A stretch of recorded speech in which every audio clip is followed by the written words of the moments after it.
Well, good morning, and I'm with Monica Sawyer. A couple days ago, I had a conversation with Peter Sawyer, and I think most people would agree I'm talking to the better Sawyer today.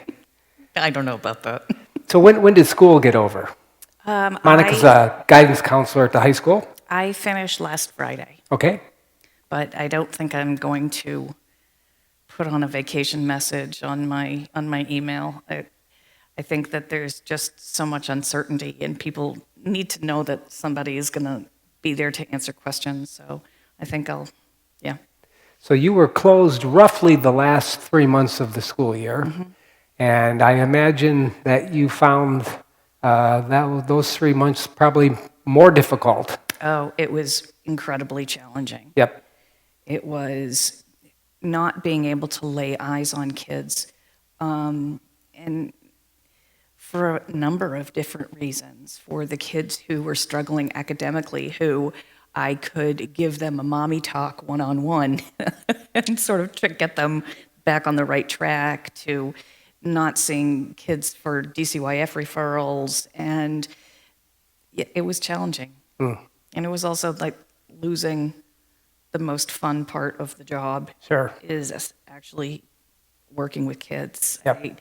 The day of the parade was wonderful and really hard because I saw so many faces I missed, and also for the seniors, that this was, I mean, yes, there was a graduation ceremony, there was closure, but we have worked together for so long, and yeah. But I have heard the graduation that people were really impressed with how that was pulled off. Absolutely. I mean, I think the kids felt special, and it's all about that. Yep. And the parade was wonderful, and I certainly hope that they do something like that in the future, even when things are back to normal. But And then for probably close to a year, you've been doing some meditation with us, Saturday mornings, and last summer we did some yoga together. And I'm thinking that if I twist your arm, we might get you to do something this summer. I would love to. I would absolutely love to. So what would that look like? Well, obviously, we have to adjust given the circumstances that we're all in now. I think that everybody would have to bring their own equipment. That's number one. Two, I think outside and social distancing, but that can also be really, really nice. And I think that really yoga is all about being present. And so yoga and meditation go hand in hand. And I think that during times like these, it would be especially useful to Yes. to be present. And I remember early on, we were working on you doing some online meditations that we could get through, and you said something like, "This week has been too stressful, I can't." right, I know. It's when you need it the most, you don't have the time for it. Yep. And I think that it's one of the reasons why it's so good for me to teach, and it's so good for me to teach to students twice a week when we're in school, because that also keeps me in the game. And how are things on Saltmarsh Pond with the family? Oh, I think I mean, I can't complain. We're lucky. We're really lucky. We have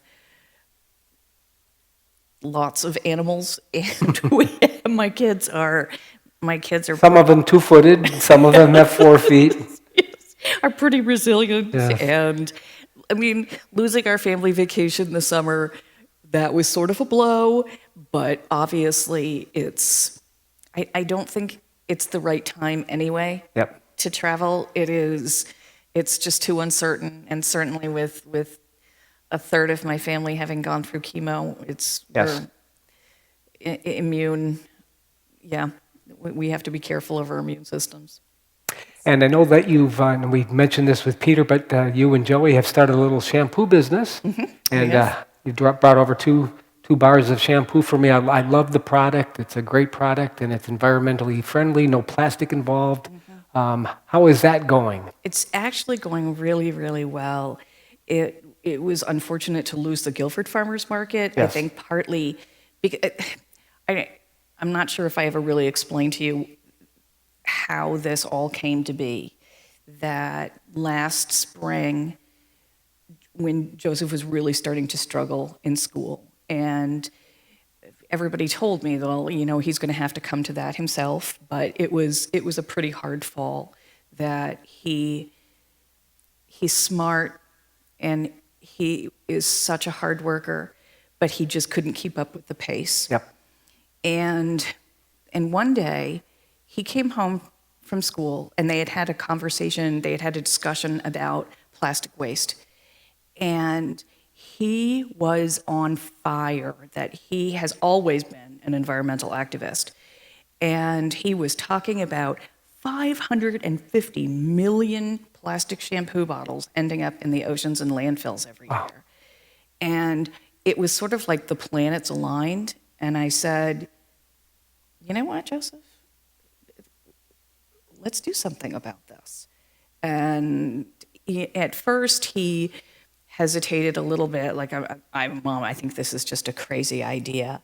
But he loved the Gilford Farmers Market last summer. I mean, he's too active, he's too social to sit at home and collect Social Security disability benefits. You know what I mean? He needs to be out with people. Yep. And again, he has these really good ideas. And it's working. I mean, we've come a long way in a year, and we hope to continue. And where do you get the ingredients? A lot of the materials I get from Bulk Apothecary. They have very high quality essential oils, but I can get big containers of them. So again, trying to reduce waste. And where are you doing this? All right, I won't say that. In my garage. Okay. My kids say that it doesn't look quite right, but that's where we make it. And Joseph has started making beeswax candles because that's something that he can do with his left hand. And yeah. And I know Peter mentioned the website, but what is the website? SawyerFarmEssentials.com. SawyerFarmEssentials.com. Mm-hmm. Excellent. Because part of the other lesson as we started unfolding this was just how much we're exposed to. And even our body lotions. And antiperspirant. I mean, that's horrible. It's horrible. They contain so many dangerous ingredients that get absorbed into your bloodstream. Yep. And so that's also been something that we've been researching and we've been that'd working be great. on. I definitely need antiperspirant.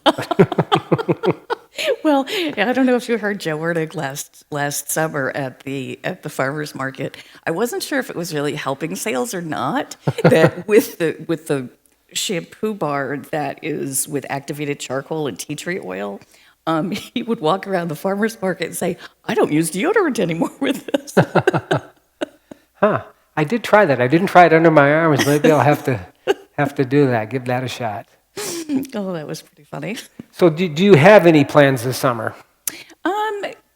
Basically, I'm working on a really big project for the beginning of school, and I'm pretty excited about that. And we're going to be at the Bedford Farmers Market every week, and yeah. And hopefully maybe you and Emily make an appearance occasionally in our parking lot? Yes, absolutely. That'd be great. We would like to do that. That'd be awesome. And so we'll have more information. I'm hoping to start the yoga and meditation sooner rather than later, so we'll have more information in the daily email.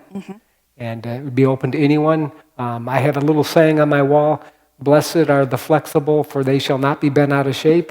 And I'm not flexible, and I am prone to being bent out of shape. So, I'm looking forward to this. I think we all are. I think that's what life is. It's getting bent out of shape and then finding your way back.